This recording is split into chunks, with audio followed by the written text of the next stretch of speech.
अस्सलामु अलैकुम वरहमतुल्लाहि वबरकातुहू।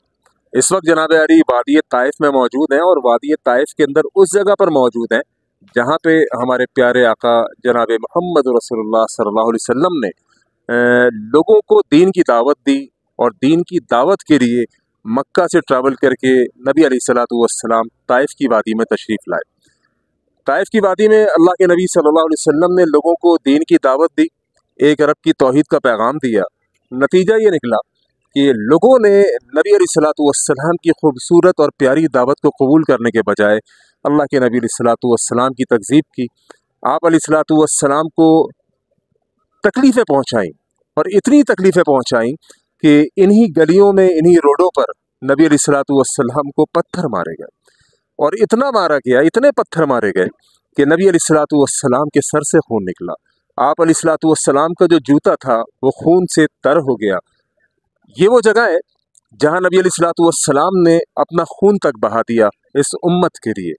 और आज ये उम्मत नबी अलैहिस्सलातु वस्सलाम की सुन्नतों से, आप अलैहिस्सलातु वस्सलाम की दावत से बेखबर है। बहरहाल वादी ताइफ के अंदर हम मौजूद हैं।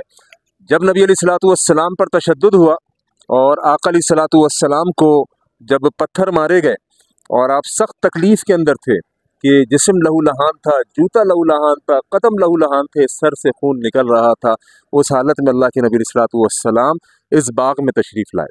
ये बाग जो है इस उतबा और शेबा का था जो कि आपके चचाजाद भाई थे और ये मुख्तलिफ़ हिस्सों में, इस तरफ भी है, इस तरफ भी है, तो यहाँ से भी दिखाएं ज़रा आगे ना।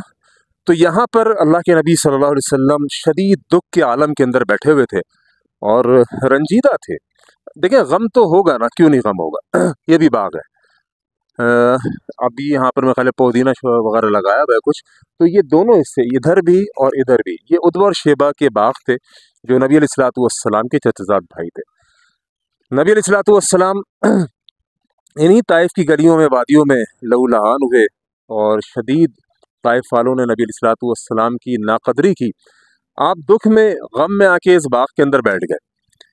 जब आप बैठे तो उतबा शेबा को मालूम चला, जो कि आपके चचाजाद भाई थे, कि नबी अलैहिस्सलातु वस्सलाम पर ऐसा तशद्दुद किया ताइफ वालों ने और आपने उनको दावत दी थी और उन्होंने दावत कबूल करने के बजाय नबी अलैहिस्सलातु वस्सलाम को तशद्दुद किया। तो उनको जब मालूम चला, दोनों चचाजाद भाई को, तो उन्होंने अपने ग़ुलाम को भेजा। वो ग़ुलाम ईसाई था। कहा कि जाओ, हमारे रिश्तेदार आए हैं, चचाजाद भाई हैं और मक्का से आए हैं और ताइफ के अंदर उन पर तशद्दुद हुआ है और वो अभी परेशान हालत के अंदर इस बाग के अंदर मौजूद है, लिहाजा जाके उनकी कुछ खिदमत करो और उनको कुछ खिलाओ पिलाओ।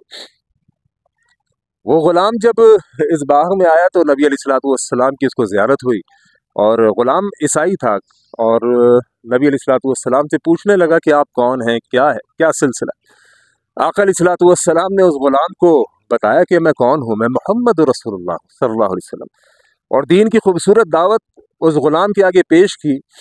तो वो ग़ुलाम नबी अलैहिस्सलातु वस्सलाम पर ईमान ले आया, इस्लाम ले आया। इस्लाम लाने की खबर उतबा शेबा को भी पहुंची और वो परेशान हुए कि ये तो हमारे ही ग़ुलाम को मुसलमान कर गए, हमने तो इनकी खिदमत के लिए अपने ग़ुलाम को भेजा था कि ताइफ वालों ने बदसलूकी की थी और ये तो मक्का के अंदर भी और फिर अब ताइफ के अंदर भी इस तरीके के मामलात कर रहे हैं, लिहाजा इनका यहाँ पर रहना मुश्किल है। मुखालफतें शुरू हुई, परेशानियाँ शुरू हुई और शदीद तरीन तशद्दुद का निशाना बनाया गया। लेकिन नबी अलैहिस्सलातु वस्सलाम अपनी दीन की, तौहीद की दावत के ऊपर कायम रहे और लोगों को एक अल्लाह की तौहीद की दावत देते रहे। क़ूलू ला इलाहा इल्लल्लाह, लोगों छोड़ो शिर्क व बिदात और खुराफात, एक अल्लाह की तौहीद पर आ जाओ। बहरहाल नबी अलैहिस्सलातु वस्सलाम शदीद तरीन मायूस थे, अफसरदा थे। ग़ुलाम जब आपके पास आया तो आप अलैहिस्सलातु वस्सलाम ने उस ग़ुलाम के आगे दावत दीन को पेश किया, उस दावत दीन को उसने कबूल किया। यहाँ पर शोर मच गया, परेशानियाँ हो गई कि भाई ये तो शख्स जो मक्का से आया है और ये तो लोगों को वहाँ भी मुसलमान कर रहा है और यहाँ पर भी लोगों को कलमा पढ़वा के जा रहा है। मुखालफतें मज़ीद तेज़ हो गई।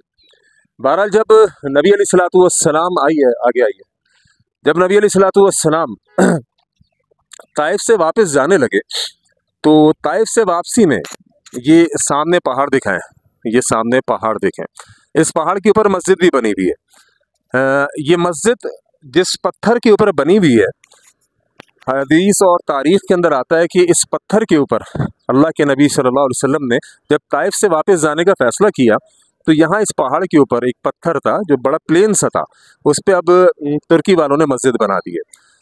نبی علیہ السلام نے 2 رکعت یہاں پہ نفل ادا کی اور وادی طائف کو خیر آباد کہہ کے انہی راستوں سے ہوتے ہوئے اللہ کے نبی صلی اللہ علیہ وسلم واپس تشریف لے گئے۔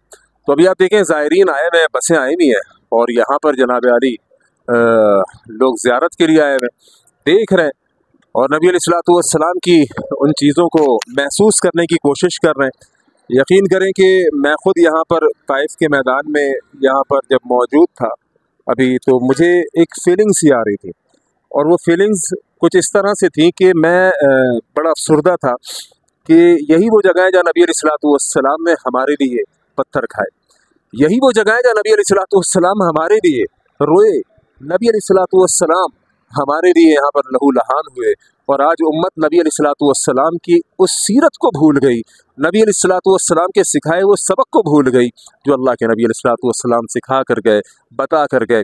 یعنی آپ سوچئے جس نظام کو قائم کرنے کے لیے، جس سسٹم کو قائم کرنے کے لیے اللہ کے نبی علیہ السلام نے قربانیاں دی کہ اسلام پوری زمین کے اوپر غالب ہو جائے، آج وہ اسلام پوری زمین پر، یعنی آپ دیکھیں نا کس طریقے سے مسلمان شریعت کے دین کے احکامات کی دھجیاں بکھیر رہے ہیں۔ یعنی اگر صرف نماز کے اوپر ہی بات کر لیں تو نمازوں کا بھی ہمارے پاس وقت نہیں، فرصت نہیں، جس کے لیے اللہ کے نبی علیہ السلام جس قوم کے لیے، جس امت کے لیے اتنی قربانیاں دے کر گئے۔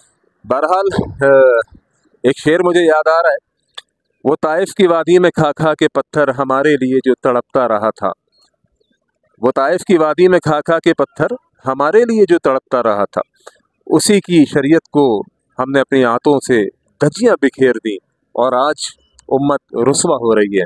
اسی رستے پر واپس آنے کے لیے وہی رستہ اختیار کرنا پڑے گا جو نبی علیہ السلام نے اختیار کیا۔ لہٰذا نبی علیہ السلام کی دعوت میرے آپ کے سامنے ہے، وہ دعوت توحید، وہ ہے خوبصورت سا پیغام اسلام کا۔ تو بہرحال اللہ کریم سے ہم دعا کریں گے کہ اللہ کریم ہمیں نبی علیہ السلام کے راستے پر چلنے کی توفیق عطا فرمائے۔ نبی علیہ السلام نے جو تکالیف، جو مشکلات اٹھائیں، اس کے بعد اللہ نے جو ہمارے لیے آسانیاں پیدا فرمائیں، اس کے بعد تو اسلام پر چلنا بہت ہی آسان ہے، لیکن ہماری سستی اور غفلت ہمیں چلنے نہیں دیتی۔ اللہ کریم ہمیں صحیح راستے پہ چلنے کی توفیق عطا فرمائے۔ السلام علیکم۔